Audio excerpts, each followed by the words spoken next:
Halo, selamat pagi anak-anak kelas 11 IPS 1 dan 2. Ketemu lagi di pertemuan kedua kali ini. Kita akan bahas lebih dalam lagi tentang konsep musik barat.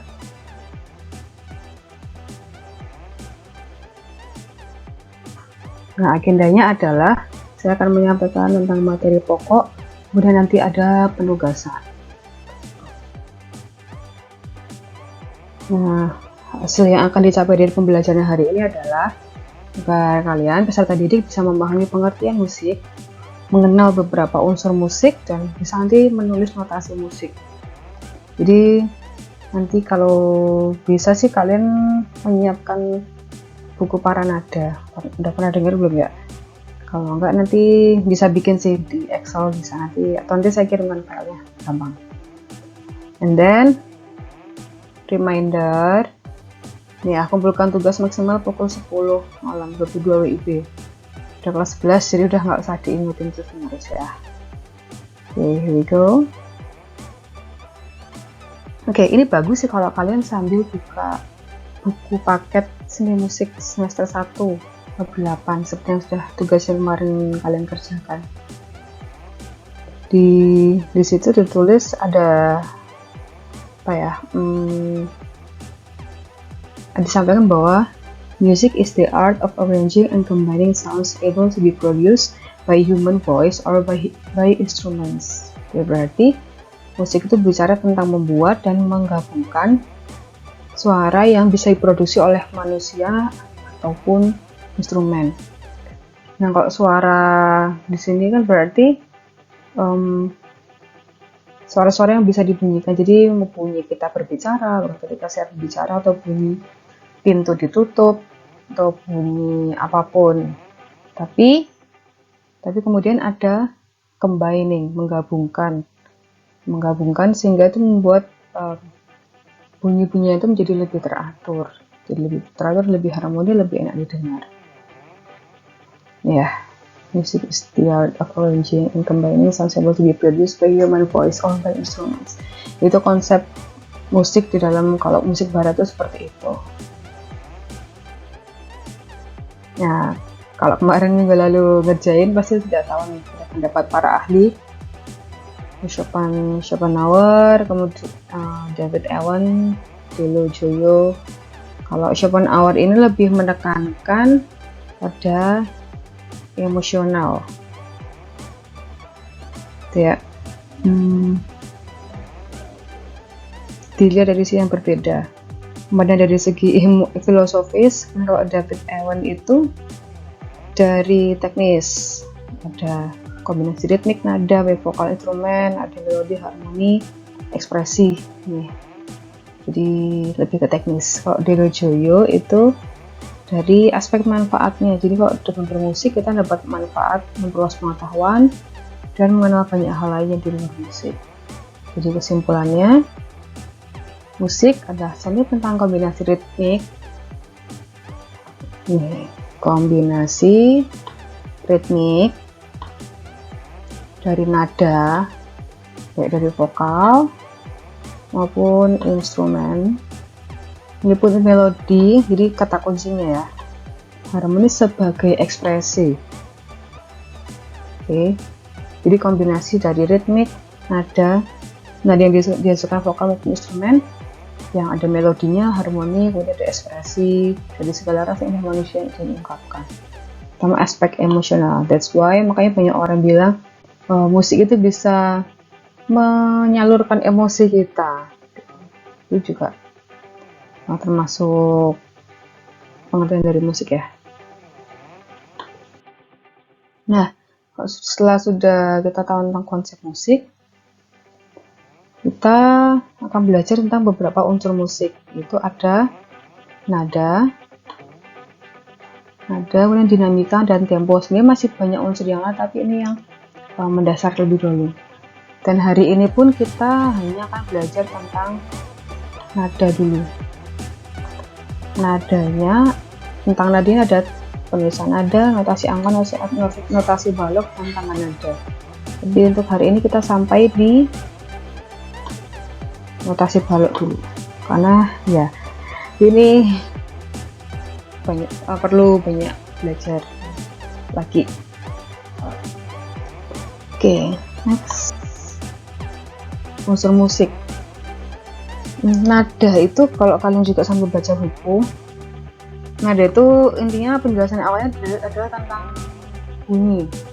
Nada itu asalnya dari bunyi, bunyi apapun, bunyi suara sekitar kita. Bahkan bunyi itu kalau misalnya kalian belajar fisika nggak ya, atau dulu belajar IPA, ada bunyi yang bisa didengar oleh manusia dan bunyi yang tidak bisa didengar manusia gitu kan. Dan setiap bunyi itu punya frekuensi masing-masing. Nah, begitu juga dengan di musik itu juga ada frekuensinya masing-masing. Makanya itu yang nanti akan menghasilkan nada-nada yang berbeda, menghasilkan bunyi yang berbeda. Gitu. Nah, makanya itu kok nada kan nada itu bukan sembarang bunyi, tapi nada adalah bunyi yang beraturan. Bunyi yang beraturan. Kemudian kalau ngomongin soal nada itu kita juga akan bahas tentang tinggi rendahnya nada atau pitch, lalu kuat lemahnya nada, dinamika, dan warna nada. Jadi nanti ini masih belum terlalu fokus di dua hal ini, hanya yang kita ke tinggi rendahnya nada dulu atau pitch. Nah, untuk penulisan nada itu ada dua caranya. Yang pertama, penulisan notasi menggunakan simbol angka. Ini sudah pernah kita kerjakan ya. Jadi waktu di kelas 10 juga waktu main kolintang, main gamelan, itu kita pakai not angka Jawa kalau yang gamelan ya. Penemu sistem notasi angka ini namanya Guido de Arezzo. Jadi dia bikin lagu yang berjudul Himne Yohanes. Di situ kemudian ditemukan tertata sebuah sistem penamaan nada yang disebut dengan solmisasi. Nih, solmisasi. Nah, kalau yang jadilah sistem tersebut jadi do, re, mi, fa, sol, la, si. Untuk bunyinya nanti kalian bisa dengerin habis ini. Coba ya. Oke, kalau urutan solmisasi nada yang do, re, mi, fa, sol, la, si bunyinya seperti ini.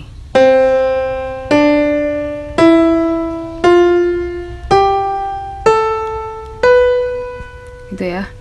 Lalu kalau biasanya kalian dengarkan normalnya ada do, re, mi, fa, sol, la, si, do. Nah, itu artinya dari do terus ke do yang lebih tinggi, bunyinya kayak gini.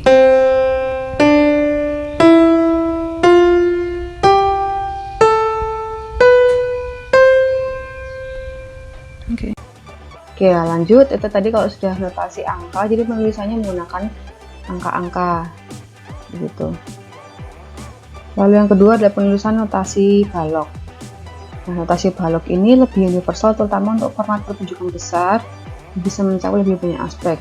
Penulisan angka itu memang mudah, tetapi itu tidak bisa dipakai di semua aspek, atau bahkan semua jenis pertunjukan itu tidak semua bisa pakai itu, karena banyak unsur yang tidak tercakup di notasi angka. Makanya digunakan notasi balok, terutama kalau misalnya ada orkestra atau band, bahkan band pun juga menggunakan balok gitu. Di notasi balok itu ada garis para nada, ada birama, ada nilai not. Kita bahas sama-sama ya. Ini notasi balok. Notasi balok itu unsur pertama itu ada garis para nada. Garis para nada ini ada 5 garis, 1, 2, 3, 4, 5. Di 5 garis ini ada penamanya sendiri. Kalau yang ini namanya garis, yang disebut dengan garis itu yang ini. 1, 2, ini yang garis ini ya. 3, 4, 5. Jadi disebut dengan garis. Kalau nanti saya bilang yang spasi itu yang ini namanya spasi. 1, 2, 3, 4. Tuh, jadi itu yang namanya garis para nada. Jadi garis para nada adalah tempat untuk meletakkan nada balok. Oke, kemudian di garis para nada ini akan terpisahkan oleh garis-garis ini ya, itu namanya adalah garis birama. Nanti ini akan menentukan satu birama ini ada berapa ketuk. Ini saya ada satu birama yang isinya 4 nada. Terus sudah ada 4 nada, nanti akan dipisahkan oleh garis ini. Nah, kemudian itu akan masuk ke unsur selanjutnya, itu ada tanda sukat, tanda birama. Itu nanti, ini yang dasar dulu aja. Garis birama, ini satu ruas birama tuh segini. Lalu kalau sudah selesai nanti ada namanya garis penutup. Garis penutup ini biasanya ada 2 garis di belakang. Yang berikutnya adalah nilai not. Oke, nilai not ini basically ada 4 jenis ya. Yang pertama ada yang bunder 0 gini tanpa apa-apa, itu harga nilainya 1, atau not dengan nilai 4 ketuk atau 1 ini disebut juga dengan not penuh. Jadi kalau misalnya ada ketemu not yang seperti ini, itu secara umum ini biasanya akan dibilang not 4 ketuk. Tuh, kemudian yang ini di bawahnya bunder putih ada tangkai, ini namanya tangkai. Itu not dengan harganya atau nilainya setengah, jumlah ketukannya ada 2. Yang bunder hitam ada tangkainya, nilainya 1/4, jumlah ketukannya 1. Yang ada kepala, tangkai dan bendera, nilai 1/8 yang jumlah ketukannya setengah. Ini benderanya 1 ya. Kemudian yang benderanya 2 tuh harga atau nilainya 16-an. Kalau jumlah ketukannya 1/4. Kalau yang 4 ketuk ini bisa kalau dibunyikan gini, hanya sekali tapi panjangnya 4 ketuk. 2, 3, 4. Jadi kalau yang 2 ketuk berarti 2, 4. Yang 1 ketuk berarti 2, 4. Yang setengah ketuk 2, 4. Jadi 1 ketuk ada 2, 4 gitu. Kemudian yang 1/16 ini 1 ketuk di dalam 1 ketukan itu ada 4 kali nada. 2, 4.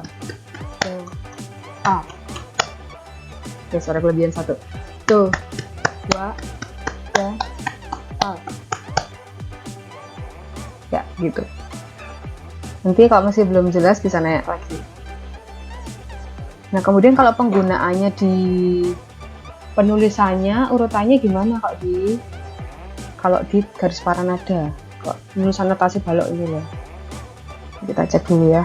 Oke. Untuk penulisan garis paranada itu bentuknya seperti tampilannya seperti ini. Jadi ini namanya ini namanya birama. Ini garis birama. Garis birama ini saya hapus dulu tanda diamnya ya. Seolah-olah nggak ada.